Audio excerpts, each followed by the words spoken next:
Welcome to video number 2 of a series where we are going to design and build a vacuum tube guitar amplifier or PA or for your harmonica or whatever you're going to do with it. All up to you. Anyways, this is where we left off on video 1. This is basically just the power output stage that we have made the schematic for. Here, my links for all these downloads are going to be in the description. If you haven't downloaded this already, go ahead and do that. If you're going to draw or do whatever, you can use whatever you want, but this is just what I'm going by.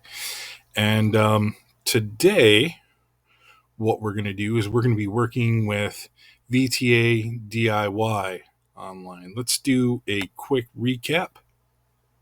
So we have a 25, oh man, alphabet 25 BQ6GA, which is the same as a 25 CU6, which I think I wrote there because it's easier for me to say and I'm absolutely lazy.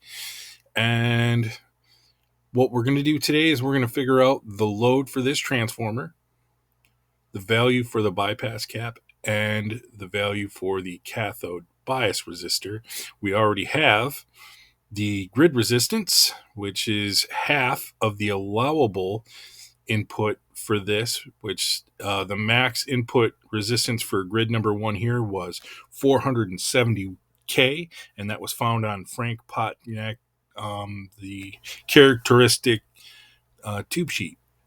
And this is just simply about half of that. Our closest common resistance is 220K to half of 470K. Today we're going to start off. I'm going to go ahead and give you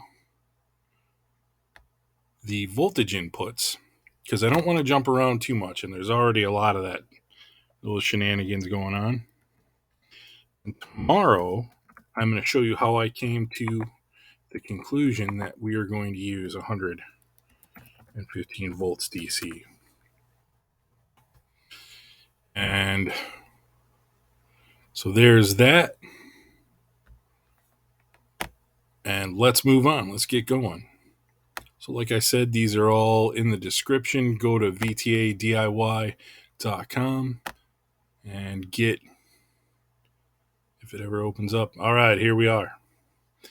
Get here, pause to catch up, whatever you need to do, and then just scroll down till you see this. So this is a characteristic graph. First, let's find our tube. Just a heads up, we're not going to find,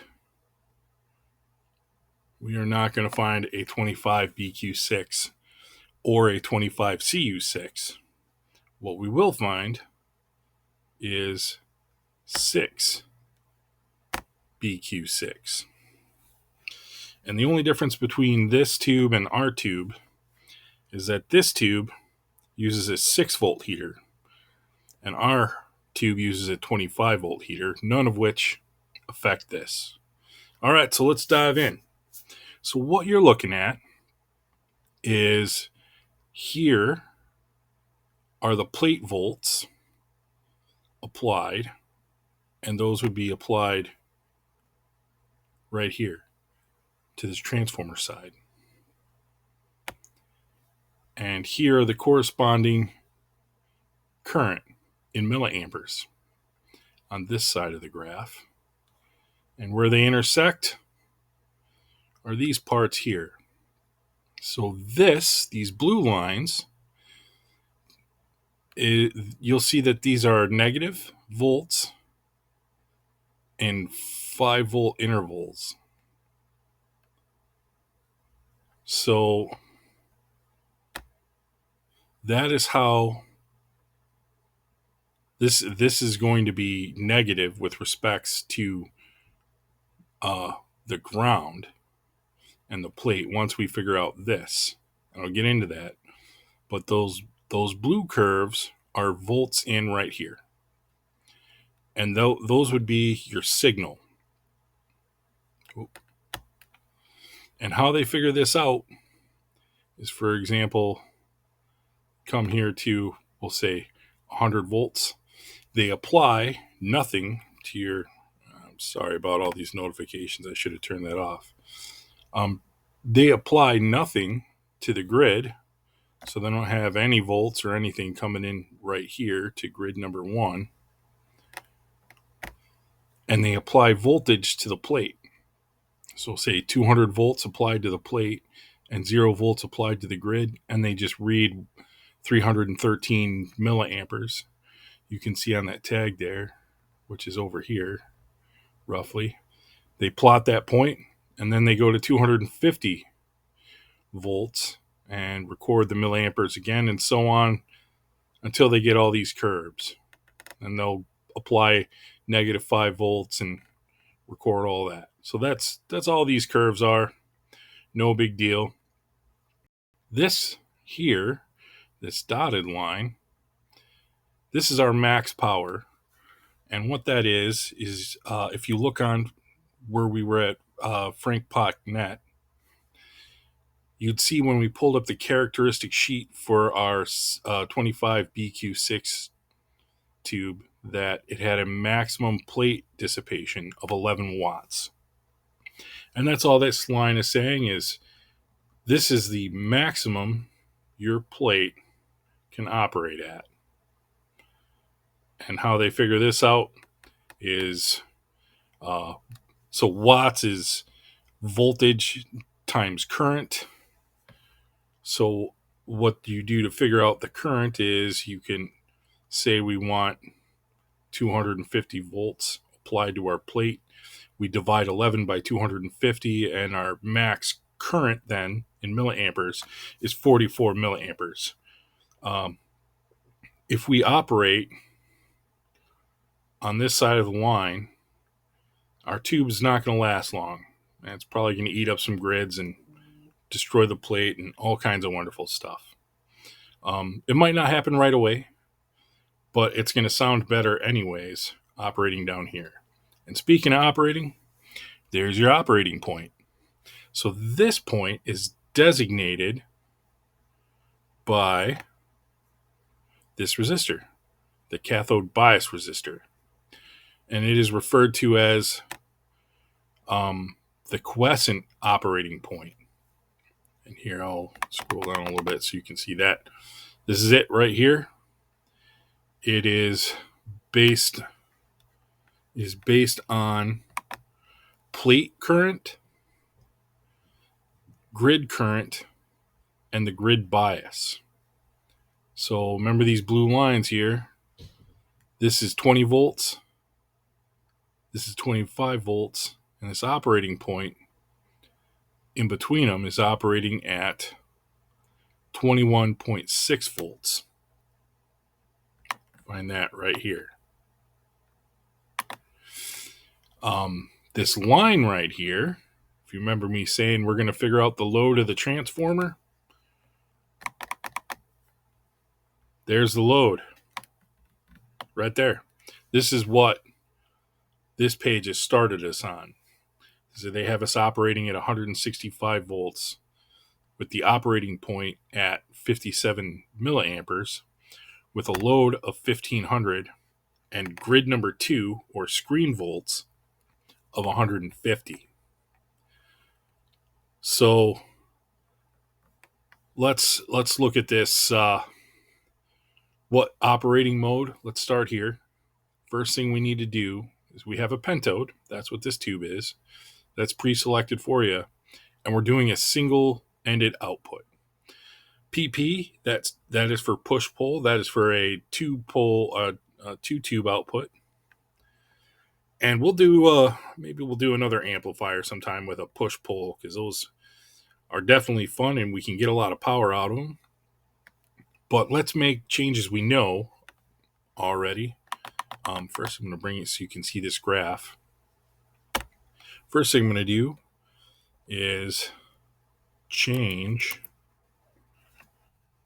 to 115 volts to match what our schematic is. Now watch what it does to this line and this grid bias.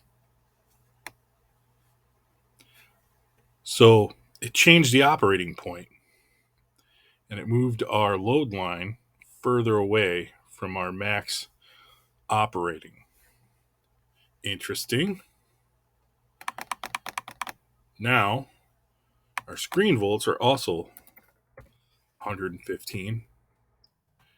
And what you'll see is watch the blue lines now, because as we reduce the grid number 2 voltage or the screen voltage, these lines will shrink, and also grid bias voltage should change. So let's see. Oh yeah, these came way down. Now we're at 14 volts. And now let's start paying attention to our power output. Right now, as it sits, this, our power tube chart at this operating point will give us 2.44 watts of Class A and A2. That is not the total watts out. The total watts out will be a little more than that because we're going to have some distortion and larger signal going in. But for the sake of this amplifier, we're going to say that this is our total output. So right now we got a 2-watt amplifier. We can get more by moving this point. So let's do that. But first, let's get the proper load. So here's what we're going to do. We're going to figure out right now the load of this transformer. And so I already know what the transformer is because I've already made a parts list. And as soon as I verify that everything works, I'm going to release it so everybody else can get it and start building this amplifier. But if you don't know, a good place to start, or where you should start, is with a formula. And that formula is the plate volts, which we have set at 115, squared, divided by the plate dissipation, which you'll find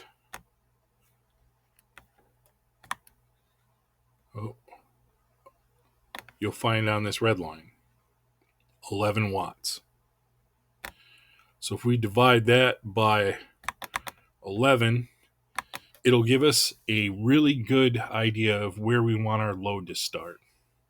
So we're going to start at 1200, an impedance of 1200 ohms. So let's see what that looks like.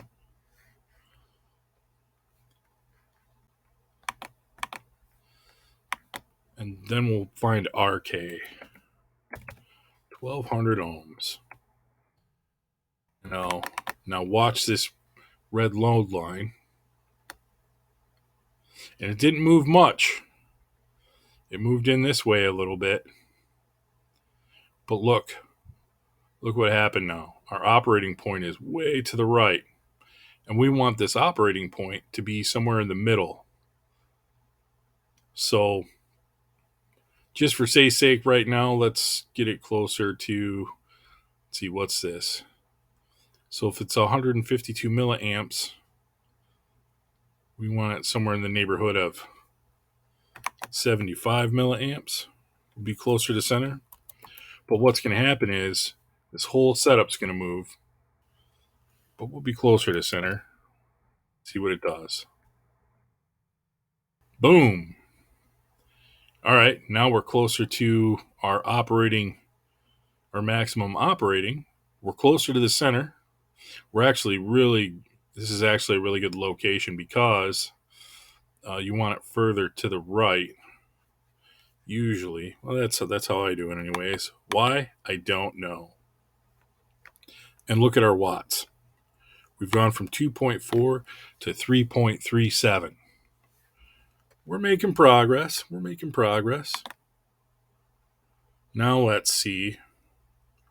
Let's talk about our actual load. Now, to find a transformer with a 1200 load impedance, it's pretty tricky, especially if you're watching your budget. But there's this universal guy right here which is going to be part of my parts kit that I've ordered. And I pulled up the spec sheet and I already know what the load is for these outputs. So this 10 watt load is going to be 1,000, and this 6 watt load is going to be 1,700, all going out to either an 8 or 4 ohm speaker. So this would be what is normally called a universal output transformer, and it has multiple taps. So what we're going to do first is we're going to put in the 10 watt tap, which was a load of 1,000. Let's see what it does to both the watts and our line. All right. So our watts went down and our line went more vertical. And now we're further to the right again. We want our load line to be more horizontal. So what we're going to do is we're going to go ahead and choose the 1,700 load, or the bring up the picture again, this tap, the 6 watt tap. So again, it's in the spec sheet of that transformer that I found the loads, but there is a way to figure it out. We're not going to get into it today, but let's see what 1,700 does for us. So let's watch both the watts and this load line. Oh, that's a huge difference. And now we're operating at 4.78 watts of Class A. That's pretty good. That's a lot out. My only beef with this is our operating point. So our operating point at 75 milliamps it's too high. It's just too far to the left. We want to bring it down just a little bit over here. So let's try 70 amps. See what it does there. Now we're more centered. Yeah, we're just about exact center. So we're right in between 100, we'll just call it 140 milliamperes, and we're at 70 for our operating point. So now that is a pretty good operating point. So we know we have this value, 115 volts for the screens. We talked about that. This is what we're going to use for our load because we already know our transformer that we're using. And our operating point is at 70 milliamps. And our grid bias is going to be at 12.94 volts. And our grid number 2, or screen grid, is going to be at 2.38 milliamps. What does it all mean? How does it all come together? All right, well, we're at that point. I showed you how I play around to get with a good load. And this looks okay to me. I like to be further down here, but I think this is going to be as good as we're going to get for as much watts as we're going to want out, for as much power.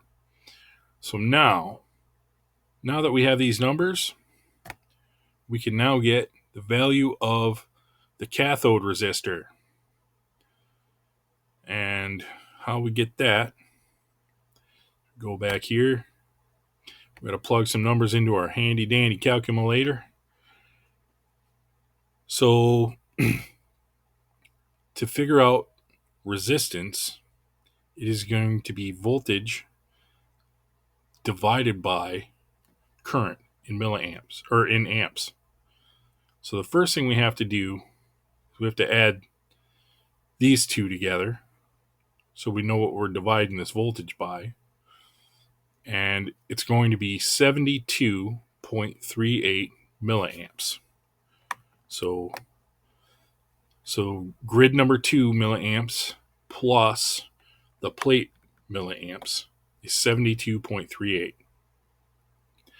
Now, in order to get our resistor, we have to change our 72.38 milliamps into amps, which means we just divide by 1,000.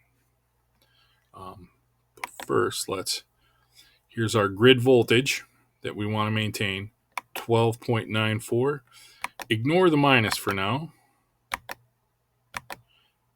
12.94 grid volts divided by amps. V divided by R, I equals R. So it was 72.38. Now it's going to be 0.07238. And that is because we took that 72.38 and divided it by 1,000 to get to amps. I hope that's clear. So this gives us this number. That is our cathode bypass resistor, or our cathode bias resistor. Sorry.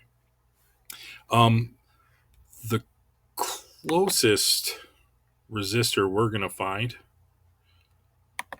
to 178 in the marketplace without breaking the bank is going to be 180 ohms. So what we need to do now is we need to figure out how many watts our resistor is going to be. And to do that, we need to know the voltage drop.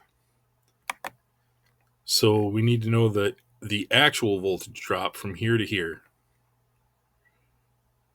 And what that is, this is the voltage drop we were shooting for. Now we're going to figure out what we actually have with 180 at our given 0.07238 amps. So what we do is we multiply 180 times our amperage,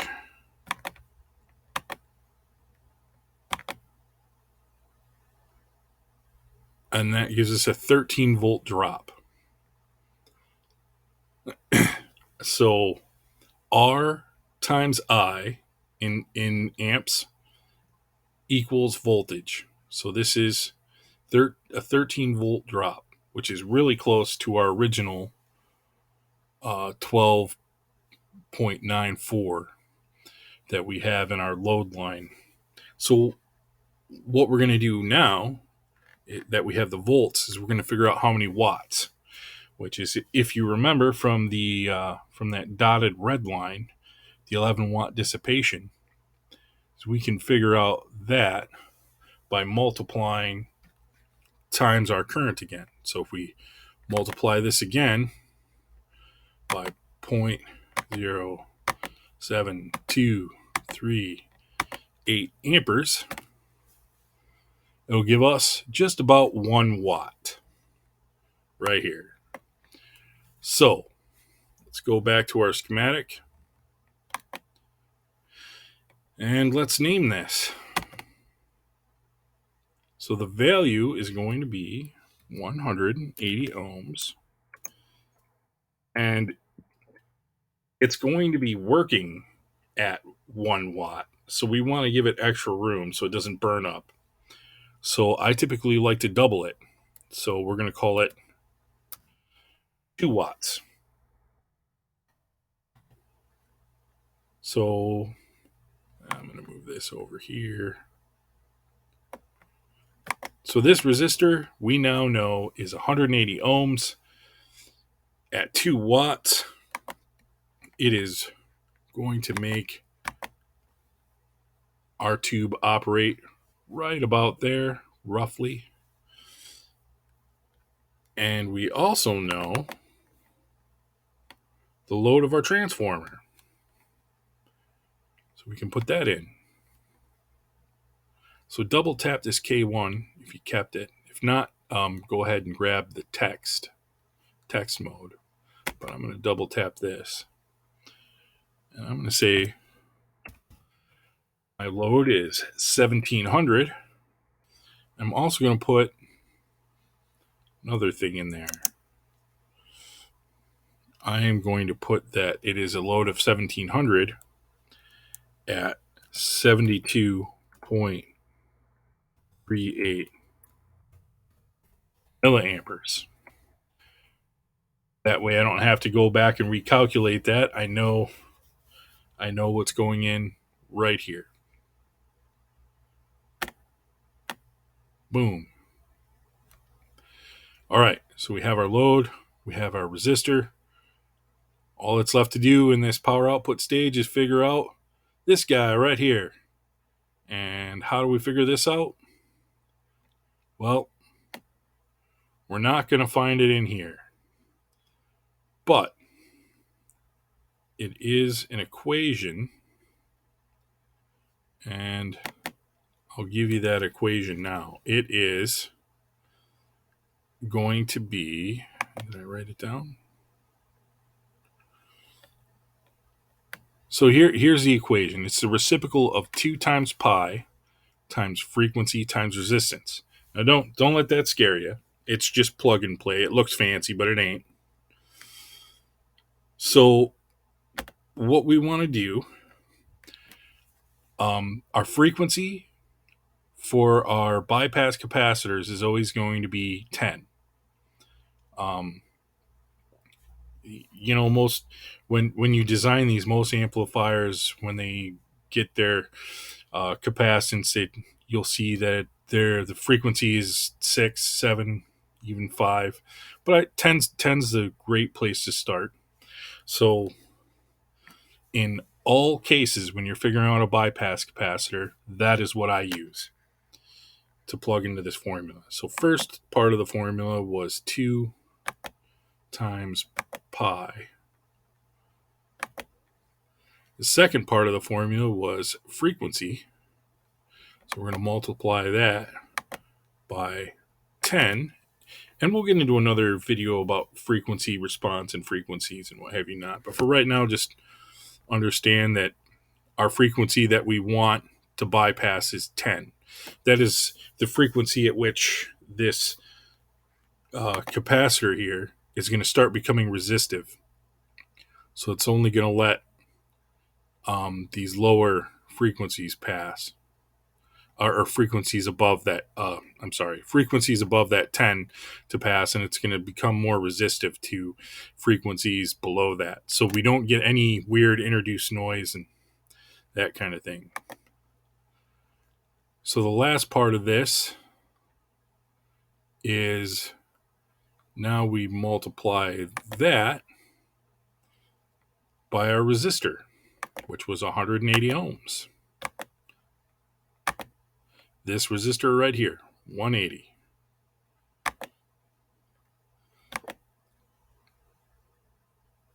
And that gives us 11,309. And so what the last two things we got to do is, it was a reciprocal. So we divide, or we don't divide, we just hit this fun little button you have. If you put it on scientific, this will bring up the reciprocal. And here we are looking at the farads. We want it in microfarads. So we're going to multiply this number by 1,000,000, because that's what micro means. It means 1,000,000. And this right here is roughly our bypass capacitor number. Okay, so at combat speed, this is what we're looking at. Here again, if you want to write it down, this is the formula. And we know what 2 times pi is. The frequency is going to be 10 in hertz, and the resistance is going to be this number right here, our bias resistor here for the cathode bias. So at combat speed, it is 2 times pi times 10 hertz, which is our frequency, times 180 ohms of resistance, which is our cathode bias resistor. And that equals 11,309. We want the reciprocal of that, which is this. And that gives us our capacitor in farads. We want to put it into microfarads, so we got to multiply it by 1,000,000. And that gives us 88. Now, the closest number we're going to get to that is you could probably find an 80.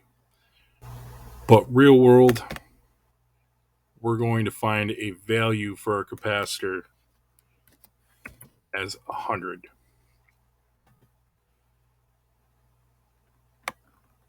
Put that value right here. I don't know why I didn't put little u. Use that for microfarad. And now, here we are with our completed output stage. So in the next video, I'm going to show us how to build the power supply, and we're going to do that based on this tube right here, a PY500. This is going to be our half-wave rectifier tube. And we'll get into it in the next video. I really hope you'll join me, and I hope we'll go through and you'll build this whole amplifier with me. So when we get a little bit closer to having the schematic done, I'm going to put out a parts list that I will put in the description. And so you can just go ahead and order that parts list right now. For me, with shipping, it was $150. I'm going to build everything from the parts list, so I make sure that I'm not making any mistakes or misguiding anybody. So I'm going to go ahead and start building first and do some testing so that you guys aren't buying something that isn't going to work out well. So in our next video, though, we will be using this PSU Designer 2. So just make sure you download this, and I have the description. I have it in the description. You're going to see the download button is in the upper left-hand corner when you get that. All right, guys, I hope you're learning. I hope you're having fun. Please let me know in the comments if there's anything I need to do different or anything you would like to see. Get your questions on me, your complaints. I take it all complaints, all questions. I never ever get mad. I even love complaints because it helps me grow. So don't be afraid. And hopefully I'll see you in the next video. All right. Peace out.